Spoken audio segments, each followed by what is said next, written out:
The reality of gun violence that we face in places like Chicago, and unfortunately it's not unique in many places around the country, is staggering.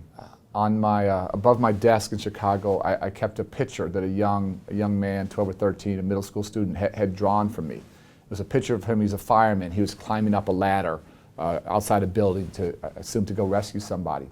And the caption of his illustration was, "If I grow up, I want to be a fireman." And that for me was devastating, because for me it was never if I grow up, it's when I grow up. And there are far too many young people in Chicago and across the country who ask or think, if I grow up. And everything I've done all my life is to try and have young kids think long term and to defer gratification and think about graduating from high school and think about going to college. But if you're just trying to survive day to day, if you're just trying to make it, I'm speaking a foreign language. I'm speaking Greek. And so the psychological damage, the fear, the short-term thinking that it forces you to have does so much to take away kids' dreams. The biggest problem for me is we've taken away kids' childhoods. We have entire communities in Chicago where kids can't go out inside and play. There are no playgrounds. This Friday we're actually going to go build a playground in one of those neighborhoods and do our best to try and keep it safe so kids could literally play. And so all I want to do is give children their childhoods back. And we've robbed them of that. And it's patently, it's absolutely immoral. When I went on to run the Chicago Public Schools for 7.5 years, obviously so many issues you're working on, improving academic achievement and labor management, negotiations and budget issues and capital. I don't want to say any of those were easy, but they were all a heck of a lot easier than dealing with the issue of gun violence. And the horrible truth is during my 7.5 years on my watch, on average, we had a student killed every 2 weeks. And none of those, thank God, were in schools, but they were in community. They were on the bus going home. This was Starkeisha Reed, who was shot at 7:30 on a school morning, 7:30 a.m. in her living room by an AK-47 from 100 yards away. Bullet flew through the window and hit her in the head, and she died instantly. And going to those funerals, going to classrooms where there was an empty desk and trying to make sense of the senseless, that was by far the hardest thing that I ever dealt with. This is a tough thing to say, but I always try and be honest.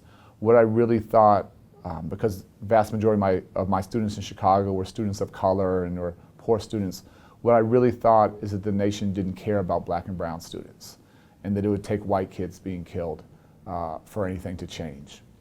And then in DC, we had the Sandy Hook massacre in Newtown, Connecticut. And that was obviously my worst day in DC. President Obama, who by definition dealt with the toughest issues on the planet, that was his worst day. He went down the next day to meet with families. Vice President Biden and I went down a couple days later. And none of us ever imagined 20 babies, 5 teachers and a principal being killed. And then after that, we got nothing done in terms of gun control legislation. It's by far our biggest failure.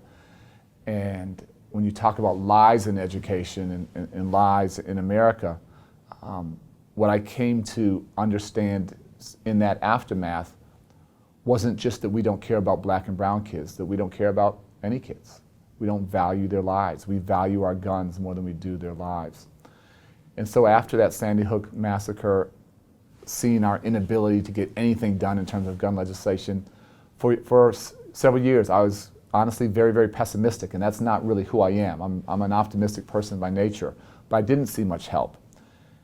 And then tragically we had the massacre in Parkland, and what those young people in Florida have done to sort of awaken the nation's consciousness has been extraordinary. And we've matched them with young people I'm working with now in Chicago from the South and West Sides who deal with this on a daily basis. They're working with young people around the country. They had the March for Our Lives in DC that I took my family, my wife and our 2 kids to, and it was extraordinary to see. And what I actually believe now is that the young people are going to win, and they're going to lead the country where we as adults have failed to take them.